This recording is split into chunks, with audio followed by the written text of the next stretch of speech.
When my wife Emily placed the strangely metallic-smelling coffee in front of me, I felt a chill run down my spine. Her smile was cold and her eyes were alien. Back at her sister's house in Austin, Matt, a 38-year-old architect, realized that this was not just a drink. It was a betrayal. After 6 years of marriage, I didn't expect to be fighting for the truth, but that day changed everything. The sun was high in the sky that Sunday morning in Austin, Texas, casting a golden glow over the sprawling suburbs. Matt Crowe, a 38-year-old architect, sat at the polished oak dining table in my sister-in-law Kate's airy, modern home. These monthly family brunches had been a ritual for years, 6, to be exact, ever since I married Emily. It was supposed to be a time to unwind, to reconnect after long weeks buried in blueprints and client meetings. But today, the air felt thick, heavy with something I couldn't quite name. Emily, my wife, slid a steaming cup of coffee across the table toward me. "Made it just for you, hon," she said, her voice soft but oddly flat. Her smile curved upward, but it didn't reach her eyes. Those hazel eyes I'd once fallen for were cold, distant, like a stranger's. I leaned forward to take the cup, my fingers brushing the warm ceramic. And that's when I caught it, a sharp metallic whiff cutting through the usual rich aroma of coffee. It wasn't the earthy scent of roasted beans I'd grown used to over the years. No, this was different, almost chemical, like something you'd smell in a workshop or a lab. My stomach twisted, a primal warning I couldn't ignore. I glanced up at Emily, who was already turning back to the kitchen counter, her dark hair swaying as if nothing was amiss. Across the table, Kate sat watching me, her spoon lazily stirring her own coffee, a cup she hadn't even sipped from yet. "Emily's really perfected her brew lately," Kate said, her tone light but carrying an edge, like she was testing me. Her lips quirked into a half-smile that didn't feel genuine. I forced a chuckle, nodding as if I agreed, but my mind was racing. This wasn't the first time I'd felt this way, on edge, suspicious, like the ground beneath me was shifting. Over the past 2 years, I'd landed in the ER more times than I cared to count, always with the same vague diagnosis: food poisoning. There was the time after a barbecue at Kate's place, when I'd spent the night doubled over with cramps and nausea. Then the soup Emily had brought me in bed last spring, insisting I needed to rest. Hours later, I was hooked up to N4, dehydrated and delirious. Doctors shrugged it off each time. Bad luck, they said, maybe something I ate earlier in the day. But the pattern was there, gnawing at me. It always happened after meals with them, always with Emily hovering nearby, with that same concerned look she wore now. I wrapped my hands around the cup, letting the heat seep into my palms, and studied them both. Emily was back at the table now, arranging a plate of pastries with meticulous care. She didn't meet my gaze, her focus locked on the food, as if it demanded all her attention. Kate, meanwhile, kept her eyes on me, that smirk still playing on her lips. "You gonna drink that, Matt, or just admire it?" she teased, raising an eyebrow. Her words were casual, but there was a challenge in them, a dare I couldn't quite decipher. "Yeah, of course," I said, lifting the cup to my lips, but stopping short of drinking. I inhaled again, and that metallic tang hit me harder, setting off alarm bells I couldn't silence. My pulse quickened. I'd been brushing off these incidents for too long, telling myself I was paranoid, that my wife of 6 years couldn't, be behind something sinister. We'd met at a mutual friend's gallery opening in downtown Austin, bonded over a shared love of design and late-night tacos. She'd been my partner, my muse, the one who cheered me on as I built my career from scratch. But lately, things had shifted. The late-night whispers with Kate when they thought I was asleep, the way Emily's warmth had cooled over the past year, it all added up to a picture I didn't want to see. I set the cup down, untouched, and leaned back in my chair. "Actually, I think I'll grab some water first," I said, keeping my tone neutral. Emily's head snapped up just for a second, and I caught a flicker of something in her expression. Annoyance? Panic? It was gone before I could pin it down. "Suit yourself," she said with a shrug, turning back to the pastries. Kate's smirk widened, and she finally took a sip of her own coffee, though her eyes never left me. My phone buzzed in my pocket, a welcome distraction. I pulled it out, pretending to check a message. "Oh damn, looks like a work thing," I muttered, standing up. Kate, mind if I use your office for a quick call? She waved a hand dismissively. Go ahead, just don't mess up my files. I nodded and started toward the hallway. But as I passed Kate's place at the table, I stumbled, deliberately. My hand shot out, grabbing the edge of the table for balance, and in one swift motion, I swapped our cups. The move was clumsy but fast, hidden in the chaos of my feigned trip. Sorry, clumsy me, I said with a laugh, straightening up. Emily didn't look up, but Kate's eyes narrowed slightly, like she sensed something off. I made my way to the office, my heart pounding against my ribs. Whatever was in that coffee, I wasn't going to be the one to find out, not this time. I'd spent too long ignoring the signs, too long trusting the people closest to me. Today, I was done playing the fool. I slipped into Kate's office, the door clicking shut behind me with a soft thud. The room was a stark contrast to the bright dining area, dimly lit, with shelves of neatly organized binders and a sleek desk that screamed control freak. My hands trembled slightly as I pulled my phone from my pocket, not to make a call, but to open the app I'd been using to back up everything I'd found. 2 nights ago, I'd stumbled onto the truth, or at least the beginning of it. Emily had left her phone on the kitchen counter while she showered, a rare slip for someone who'd grown increasingly guarded with it. Curiosity, or maybe desperation, had driven me to check it. What I found turned my world upside down. The messages were from Ryan Decker, my colleague at the firm, the guy I'd mentored when he was fresh out of grad school. She's in the way, Em. The Oak Street project is ours if he's out of the picture. You've got this. Emily's reply was short but chilling. I'll handle it. He won't make it to the pitch. The Oak Street project, a $10 million redevelopment deal I'd been spearheading for months, my ticket to a partnership at the firm. I'd poured my soul into those designs, every line and angle a testament to years of grinding. And now, my wife and my protege were plotting to steal it out from under me. The coffee, with its strange metallic tang, wasn't just a bad brew, it was a weapon. I leaned against the desk, my breath shallow, replaying the last few months in my head. Emily's late nights with clients, the way Ryan had started hovering around my office, asking too many questions about the project. I'd chalked it up to ambition, even admired his drive. But this was betrayal on a level I couldn't fathom. 6 years of marriage, vows, late-night talks, dreams of starting a family, reduced to a scheme for power and money. And Kate? Her smug glances and untouched coffee suggested she was in on it too, a willing accomplice in whatever they had planned.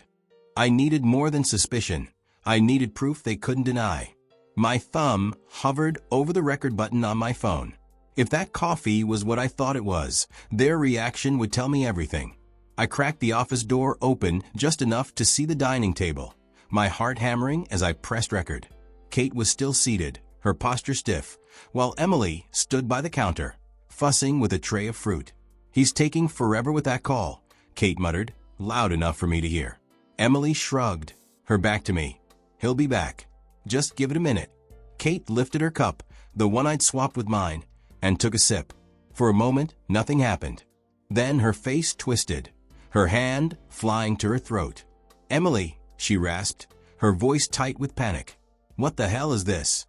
The cup slipped from her fingers, clattering onto the table as dark liquid spilled across the wood. Emily spun around, her eyes widening. What's wrong? She demanded, rushing over. Kate clutched her chest, her breathing ragged. It burns. Something's wrong with this coffee.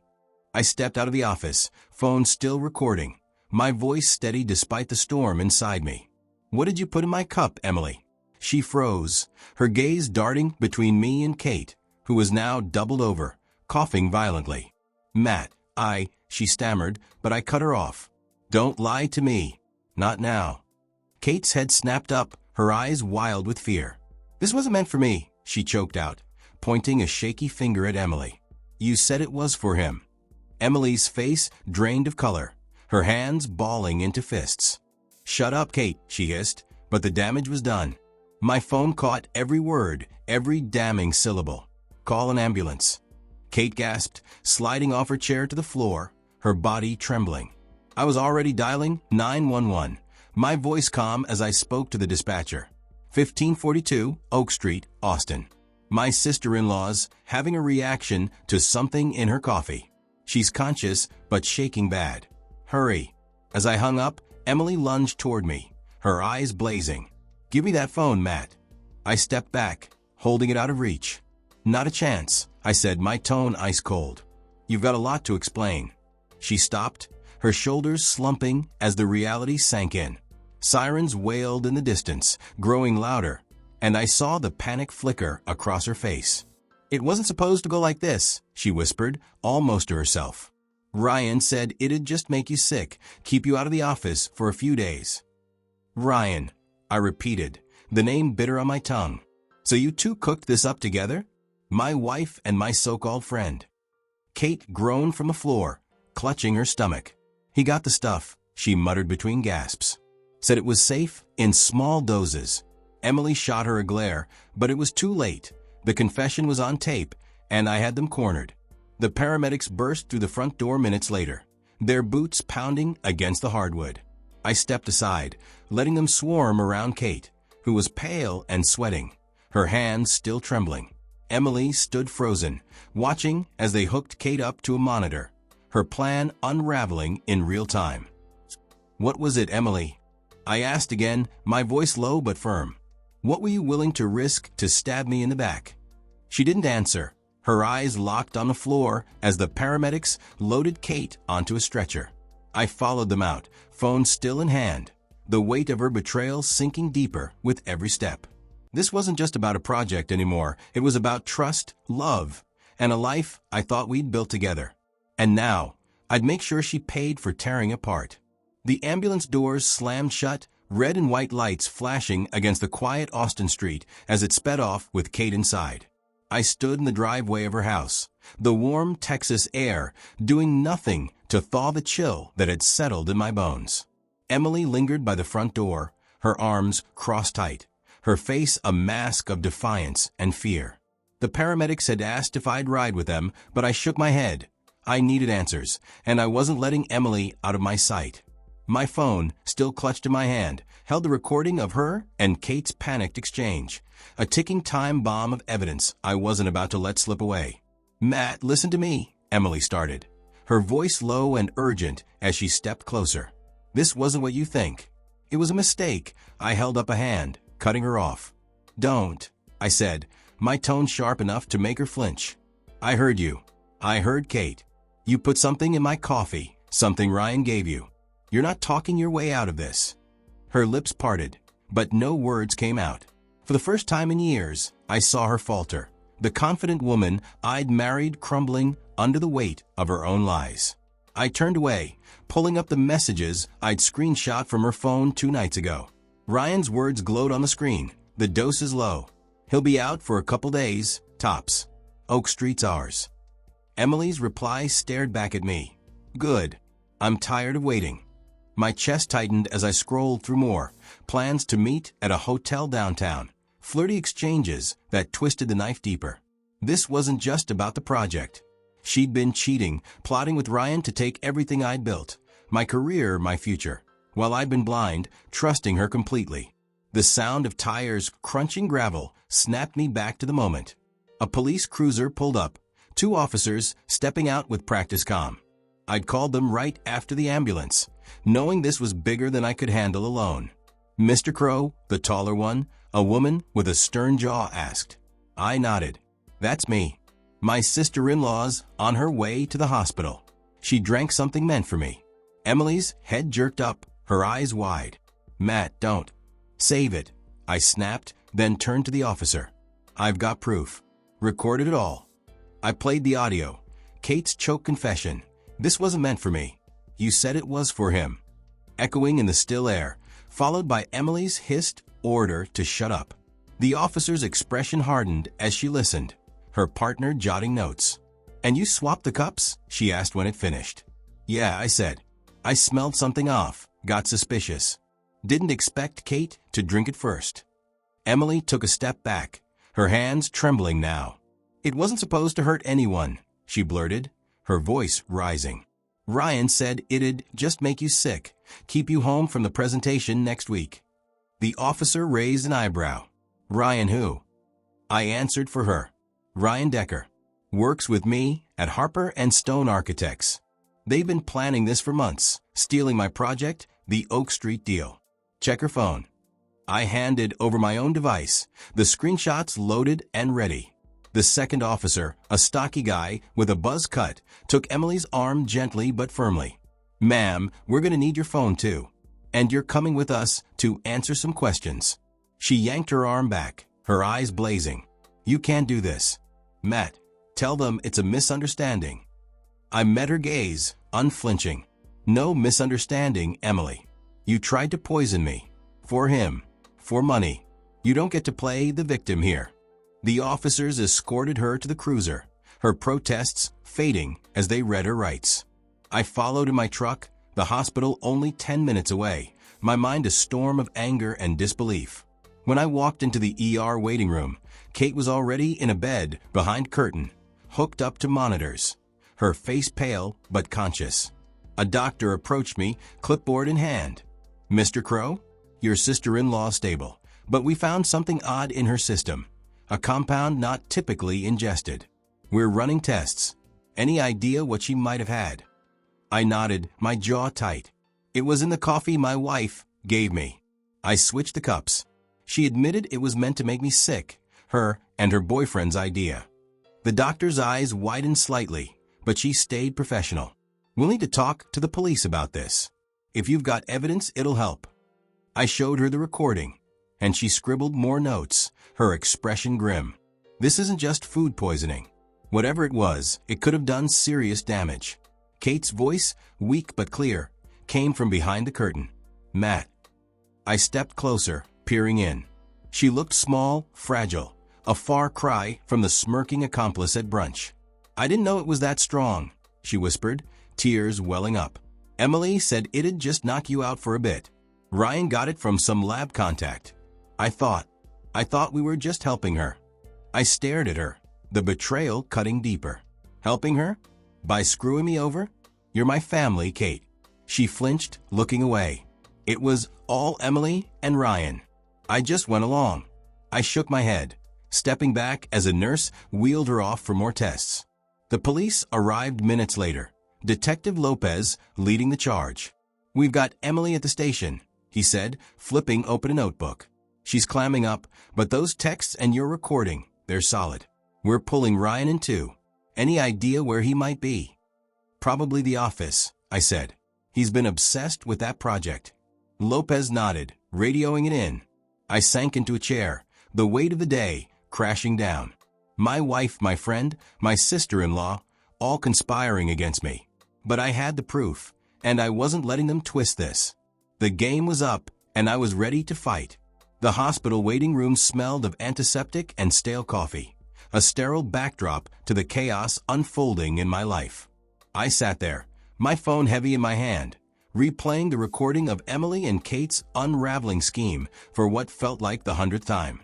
Each word, Kate's choke, this wasn't meant for me, and Emily's desperate shut up, etched the betrayal deeper into my mind. The police had Emily at the station, and Detective Lopez had just called to say they'd picked up Ryan from the Harper & Stone office, where he'd been hunched over my Oak Street blueprints like a vulture. But I wasn't done yet. This wasn't just about survival, it was about making sure they faced the consequences. I stood and paced, the fluorescent lights buzzing overhead. The doctor had confirmed Kate's condition, stable, but the toxin in her system was no accident. It was a controlled substance, something you'd find in a lab, not a kitchen. That meant Ryan hadn't just grabbed it off a shelf. He'd planned this, sourced it, and handed it to Emily like a loaded gun. My wife, the woman I'd built a life with, had pulled the trigger. The thought made my stomach churn, but it also lit a fire in me. They'd underestimated me, and that was their mistake. Detective Lopez strode back into the waiting room, his expression all business. We've got a warrant for Emily's phone records in Ryan's office, he said, tucking his notebook into his jacket. Your recording's gold, caught them red-handed. But we need more to nail intent. Anything else you've got? I nodded, pulling up the screenshots I'd saved. These texts between them, planning to keep me out of the Oak Street pitch. And there's more on my laptop at home. Emails, maybe call logs. I've been tracking odd stuff for weeks. Didn't know why till now. Good, Lopez said, jotting it down. We'll send a unit to your place. Sit tight. Emily's still not talking, but Ryan's sweating. Keeps saying it was just business. I scoffed, bitterness rising. Business? Poisoning me's business. Lopez gave me a grim look. Seen worse for less. We'll get Crowe. Just keep that evidence safe. I wasn't stopping at the police, though. Emily and Ryan wanted the Oak Street project, my project, and I'd be damned if they profited from this. I dialed Tom Harper, my boss and the firm's senior partner, catching him just as he was leaving a meeting. Matt, what's going on? Heard Ryan got hauled out in cuffs, he said, concern lacing his voice. I took a breath, keeping it steady. Tom, I've got proof Ryan and my wife tried to sabotage me, literally. Poison my coffee to take me out of the running. I've got recordings, texts, the works. Sending it now. There was a long pause, then a low whistle. Jesus, Matt. You okay? I will be, I said. But Ryan's done. He doesn't deserve a desk at Harper and Stone. Tom didn't hesitate. Send it over. If this checks out, he's fired tonight. And Emily, hell, I'll call legal. We'll freeze her out of any contract she's tied to. I emailed him everything, the audio, the screenshots, a quick rundown of the hospital chaos. Within an hour, Tom texted back, Ryan's out. Firm's cutting ties. Legal's on it. Stay safe. It wasn't vengeance, it was justice, clean and sharp, and it felt good. Back at the hospital, Kate was awake, propped up in her bed when I walked in. She avoided my eyes, her fingers twisting the blanket. Matt, I swear I didn't know it'd go this far, she mumbled. Emily said it'd just make you miss a few days. Ryan promised it was safe. I leaned against the doorframe, arms crossed. Safe? You drank it, Kate. You tell me how safe it was. She winced, tears spilling over. I was stupid. She's my sister, I believed her. Believed her enough to help her ruin me, I said, voice flat. You picked a side. Live with it. I turned to leave, but her voice stopped me. They've been meeting for months. Hotels, late nights. It wasn't just a project, Matt. She loves him. The words hit like a punch, but I didn't flinch. Thanks for the heads up, I said, walking out. It hurt, but it also clarified things. This wasn't a spur-of-the-moment betrayal. It was a slow burn, and I'd been too blind to see it. Detective Lopez met me in the hall, holding an evidence bag with small vials, labeled clinical, damning. Found these in Ryan's desk, he said. Labs tracing them. Looks like he had access through an old college buddy at a pharma company. Emily's prints are on one. We've got enough for attempted assault, maybe more. I nodded, relief mixing with exhaustion. What about Kate? Lopez shrugged. She's cooperating. Might cut a deal if she testifies. Depends on the DA. I drove home that night. The quiet of my truck, a stark contrast to the day's madness. My laptop sat waiting, a goldmine of deleted emails I'd recovered weeks ago. Vague references to fixing the problem between Emily and Ryan. I forwarded them to Lopez, then sat back, staring at the house we'd shared. Photos of us lined the walls, smiling, carefree, a lie I'd bought into. I wouldn't confront Emily or Ryan directly. The law would handle them. My revenge was colder, smarter, stripping them of everything they'd schemed for, piece by piece. The next day, I'd face the firm, the police, and whatever came next.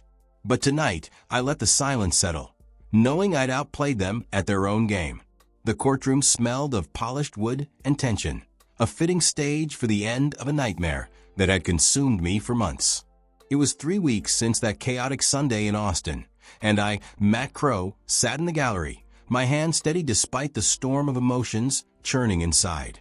The trial of Emily and Ryan had been swift but brutal. Every piece of evidence I'd gathered laid bare for the judge and jury. The recording from Kate's dining room, Emily's hissed "shut up" and Kate's choked confession, played on repeat, a haunting soundtrack to their downfall. The vials from Ryan's desk, the texts plotting my ruin, the toxicology report showing a lab-grade toxin in Kate's system. It all painted a picture too clear to deny. Emily sat at the defense table, her dark hair pulled back tight, her face pale and drawn. She hadn't looked at me once, her eyes fixed on her hands as the prosecution tore into her. Ryan, beside her, shifted uncomfortably, his usual swagger replaced by a nervous tick in his jaw. Kate had taken a deal, testimony for leniency, and her words from the stand had sealed their fate. Emily said it'd just make him sick, she'd whispered, voice trembling. Ryan got the stuff from a friend. They wanted the Oak Street project. I didn't know it could kill. The jury's faces hardened with every syllable, and I felt a grim satisfaction knowing they saw the truth. The lead prosecutor, a sharp woman named Ortiz, laid out the case with surgical precision. This wasn't a prank or a misstep, she argued, pacing before the jury. This was a calculated attempt to incapacitate Mr. Crowe, escalating from small doses to a potentially lethal one. Greed and infidelity drove them to betray a husband, a colleague, a friend. She pointed to the vials, the emails I'd dug up from my laptop, vague plans to handle me, and the hotel receipts Kate had reluctantly handed over. Emily and Ryan's affair wasn't just a side note, it was the fuel for their scheme, a twisted pact to erase me from the picture. When the verdict came, guilty on charges of attempted assault with intent to harm, conspiracy, and fraud, I didn't cheer. Relief washed over me, heavy and quiet, as the judge sentenced them. Emily got 8 years, Ryan 10. Their careers and reputations reduced to ash. The gavel fell, and they were led away in cuffs. Emily's shoulders slumped, Ryan's head bowed. I watched, feeling the weight of 6 years with her lift, replaced by a strange calm. Justice wasn't loud or vengeful, it was final, and that was enough. Kate avoided prison, her cooperation earning her probation and community service. She tried to apologize again as I left the courthouse, her voice small. "Matt, I'm so sorry." I didn't stop. "Tell it to someone who cares," I said, walking past. She'd picked her side, and I was done with second chances. A year later, I stood on a stage at the Austin Design Summit, the city skyline glinting through the conference center's windows. The Oak Street project, my project, had launched to acclaim, securing my partnership at Harper & Stone. I gripped the podium, facing a sea of architects and clients, my voice steady. "Success isn't just talent or grit," I said, pausing to let the words sink in. "It's about trust, building it, earning it, and knowing who's worth it." I learned that the hard way, but it made me stronger. Applause rippled through the room, and I felt a quiet pride. The firm had cut all ties with Ryan, and Emily's name was a footnote in legal filings, her influence erased. After the speech, a young architect approached, eyes bright with questions. "How'd you keep going after all that?" he asked. I thought of the hospital, the police station, the nights spent piecing together evidence. I focused on what I could control, I told him. Got the proof, trusted my gut, and didn't let their mess define me. He nodded, scribbling in a notebook, and I saw myself in him. Hungry, determined, untainted by betrayal. That evening, Tom Harper emailed me. The Oak Street client had renewed for Phase 2, a multi-year deal that cemented my place at the top. I smiled, leaning back in my chair at home, a new place, smaller, free of Emily's ghost. The local news had run a blurb about her and Ryan starting their sentences, but I didn't read it. Instead, I opened my laptop, sketching ideas for a community center I'd pitched pro bono, a chance to give back, to build something good from a wreckage. The betrayal had carved a hole in me, no question. 6 years of love, trust, and plans, all torched by greed and lies. But I'd fought back, not with fists or fury, but with evidence and resolve. Emily and Ryan had lost everything, freedom, careers, each other, while I'd risen above it. Revenge wasn't the goal, thriving was. And as I traced the lines of my next design, I knew I'd done more than survive.